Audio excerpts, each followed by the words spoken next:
Hi friends, আসসালামু আলাইকুম। Welcome to mummy kitchen. আজকে আমি বানিয়ে দেখাবো ফুচকা। প্রথমে একটি পাত্রে আটা নেব। যে পরিমাণে আটা নিয়েছি সেই পরিমাণে ময়দা নিয়ে নেব। তারপর সুজি নেব। অল্প পরিমাণে কিছুটা বেকিং সোডা দিয়ে দেব।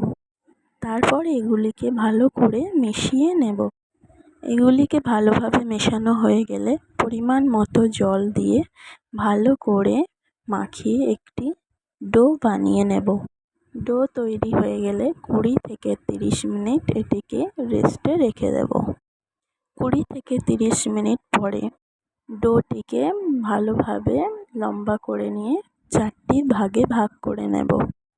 ডোটিকে 4টি ভাগে ভাগ করার পরে একটি করে নিয়ে লম্বা করে নেব।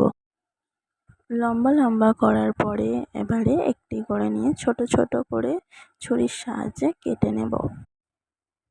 সবকটি ছোট ছোট করে কাটার পর গোল গোল করে নেব।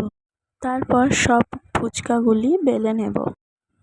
ফুচকাগুলি বেলা হয়ে গেলে কড়াইয়ে তেল ভালোভাবে গরম করে নিয়ে এবার একটি একটি করে ফুচকা গরম তেলে ছেড়ে দেব।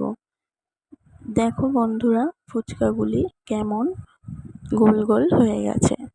তো যে ফুচকাগুলি ফুলছে না সেগুলিকে আমরা চুরমুর করেও খেয়ে নিতে পারবো।